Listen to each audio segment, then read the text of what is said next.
Assalamualaikum warahmatullahi wabarakatuh. Halo sahabat, jumpa lagi dengan saya Cerpen Misteri. Kali ini saya akan membawakan cerita misteri hantu di kosan kami. Baiklah, jangan lama-lama, kita langsung aja ke ceritanya. Ini adalah kisah nyata yang kami alami. Aku, Yuri, dan dua orang temanku, yaitu Rindi dan Sonia. Kini sedang melaksanakan magang di sebuah perusahaan terkemuka di Pekanbaru. Kami adalah siswi kelas 2 di sebuah SMK swasta. Untuk menghemat biaya transport, maka kami memutuskan mencari kosan yang dekat dengan tempat magang kami. Pada awal kami menempati kamar kosan ini, kami tidak merasakan hal-hal aneh yang terjadi. Namun, waktu itu ibu kos pernah bilang, entah bercanda atau serius, aku pun tak tahu pasti. Beliau pernah bilang bahwa kosan ini memang ada penunggunya. Karena mengira ibu kos hanya menakut-nakuti kami, maka kami pun tak ambil pusing. Kamar kosan kami itu sendiri berada di lantai 3, yaitu lantai paling atas. Lantai pertama ibu kos gunakan sebagai rumah makan. Sedangkan lantai 2 digunakan sebagai rumah ibu kos sendiri. Menurutku, lantai 2 inilah ruangan yang paling ngeri karena hanya sedikit bagian yang digunakan sebagai kamar. Sedangkan sebagian besar dibiarkan kosong. Anehnya, di situ tertumpuk barang-barang yang entah punya siapa. Waktu itu pernah kami tanyakan pada ibu kos, tapi beliau tidak mau memberitahu. Kamar kos lantai 3 sendiri ini terdiri dari 6 kamar dan hanya 3 kamar yang terisi.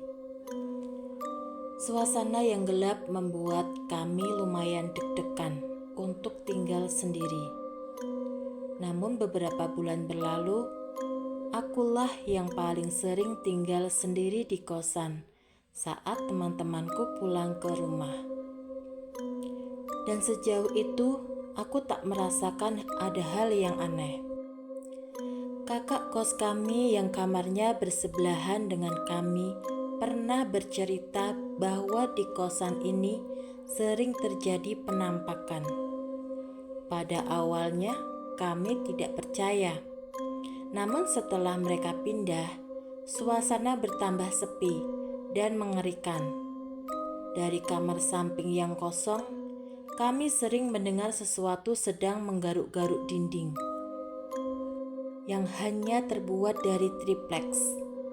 Suara garukan itu begitu keras, sehingga kami bisa menebak bahwa kuku makhluk itu panjang-panjang. Hal itu sering terjadi, tak peduli siang ataupun malam. Puncaknya kami pun sering ketakutan. Apalagi saat kami hanya bertiga di kosan itu. Aku merasa jauh lebih ketakutan saat Sonia menceritakan pengalaman yang menakutkan. Kejadian itu terjadi saat Sonia akan mandi.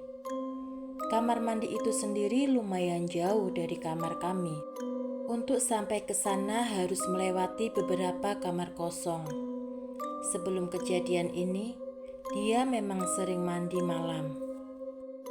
Waktu sudah menunjukkan pukul 9 malam saat dia mengambil handuk dan berjalan ke kamar mandi. Di dekat kamar mandi itu terdapat sebuah jendela kaca. Dia bercerita bahwa ia melihat sesosok genderuwo yang menatap tajam ke arahnya lewat jendela itu. Bisa kalian bayangkan seberapa besar dan tingginya makhluk itu, hingga kepalanya saja tampak di jendela lantai 3 kamar kami. Gara-gara takut, akhirnya Sonia tak jadi mandi. Ia hanya mencuci muka lalu balik lagi ke kamar. Beruntung, saat melihat makhluk itu, Sonia tidak menjerit. "Aku takut, kalau aku jerit, ntar kalian juga akan ketakutan," katanya. "Wah, temanku yang satu ini lumayan berani juga ya." Selain kejadian itu, hal-hal aneh yang sering kami alami adalah sering terdengarnya suara langkah naik turun tangga. Padahal setelah kami cek tak ada orangnya. Dan sebuah peristiwa yang menurutku paling menakutkan terjadi tadi malam, tanggal 14 Mei. Saat itu kami bertiga sedang ngobrol lumayan seru. Di kosan itu hanya ada kami bertiga, karena ibu kos sedang pergi ke Medan. Di antara bunyi kipas angin yang lumayan berisik, kami ngobrol sampai pukul 10:30 malam. Aku sendiri tidak ingat bahwa malam itu adalah malam Jumat. Saat aku dan Rindi sudah mulai terlelap, tiba-tiba Sonia menutup telinganya dengan bantal dan berkata, "Ih, pasti kayak gini," teriaknya.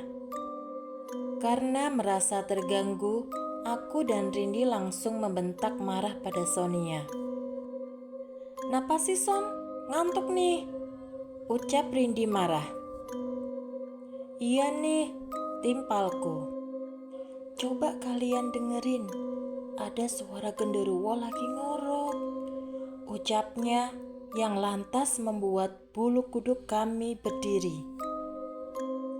Karena merasa kurang percaya, akhirnya aku matikan kipas angin yang berisik itu dan mulai mendengarkan. Dan benar saja, entah dari mana asalnya, terdengar suara mengerikan yang membuat kami langsung berpelukan takut. "Aduh, gimana nih?" keluhku takut.